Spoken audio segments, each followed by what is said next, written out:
S'il y a des régions où la gourmandise n'est pas un défaut, la Normandie en fait certainement partie. En effet, cette région est réputée pour ses recettes qui font très souvent l'unanimité des gourmets. Alors nous allons travailler le camembert, produit phare de la région, et nous allons l'associer à des ingrédients de saison. On va chercher aussi une saveur sucrée-salée qui est top avec ce fromage. Bref, nous allons faire une belle recette conviviale et gourmande. Mesdames et messieurs, les fous de cuisine, voici ma recette de mini camembert rôti, miel thym citron, salade de roquette et fan de betterave. On va commencer notre recette, comme souvent en cuisine, par préchauffer notre four à 180 degrés chaleur tournante. C'est parti. On va ensuite préparer nos camemberts. Moi, les camemberts, je rigole pas avec ça, c'est un par personne, alors je prends des petits. Ça, c'est ce qu'on appelle un mini camembert dans l'idée. Donc on va enlever les couvercles de nos camemberts. Vous remarquerez que c'est un vrai camembert avec un moulé à la louche. C'est pas un fromage pasteurisé. Voilà, c'est ça que je voulais vous dire. On va les sortir de leur boîte, mais on va garder le socle. Ne le cassez pas en les sortant, vous en aurez besoin par la suite. Je vais enlever l'emballage. Oh là là, ça sent bon. On va prendre 2 spatules qu'on va mettre sur notre poste de travail et on va les mettre autour de notre camembert, comme ceci. Et là, avec mon couteau, je n'ai plus qu'à venir tailler mon camembert comme ceci et mes spatules vont arrêter ma lame, ce qui va me permettre de pouvoir faire mon quadrillage sans aller trop loin et en ayant un quadrillage fait correctement. Dans un sens, ensuite je tourne légèrement mon camembert et dans l'autre sens. Quand vous faites le deuxième, c'est là où il faut aller délicatement. Quand vous ressortez votre lame, vous avez toujours le risque qu'un morceau de camembert vienne avec. Là, le camembert, quand il est comme ça, on le reprend et on le remet dans sa boîte et on s'applique pour ne pas casser la boîte. Attention, c'est important, parce que sinon, à la cuisson, votre camembert risque de fuir en dehors de la boîte. Et je vais renouveler l'opération sur tous les camemberts. Superbe. Allez, on glisse notre camembert dans sa boîte. On va les disposer sur une plaque four, un pinceau, le miel, et on va venir les badigeonner de miel généreusement. Et vous voyez, le petit quadrillage qu'on a fait va permettre au miel de venir pénétrer également à l'intérieur de notre camembert. Ça va être génial. Il ne faut pas trop en mettre non plus, parce que ça va être écœurant sinon.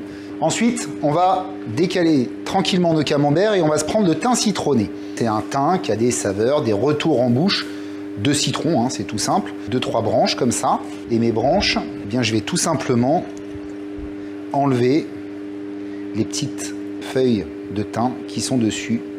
En le travaillant, là, vous avez ces petites effluves presque d'agrumes en nez. Voilà, et on vient disposer notre fleur de thym comme ça sur le haut de nos camemberts. Moi, j'en mets pas mal, parce qu'on a une belle épaisseur de camembert. Je vais mettre également sur le dessus de mes camemberts un petit coup de poivre moulin.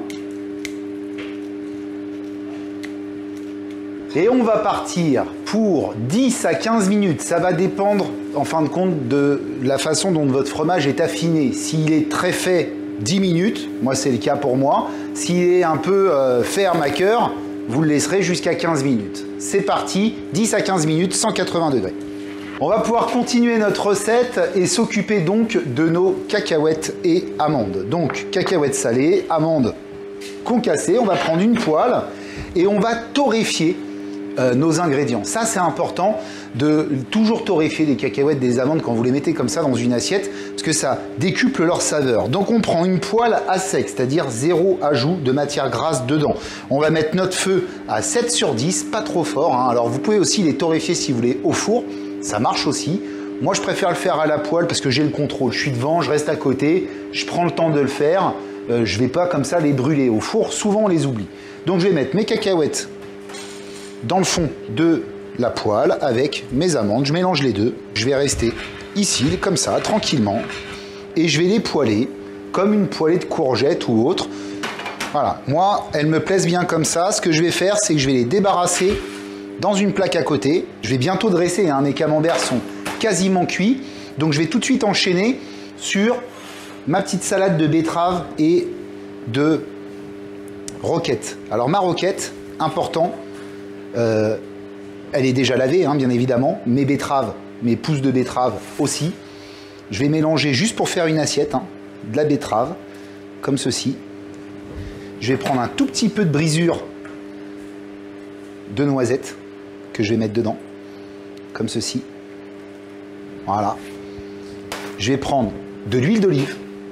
Et là, je vais mettre 3 gouttes, juste pour faire luire mes feuilles. Voilà. Et je vais mettre toute petite pincée de sel. Et un petit peu de poivre moulin.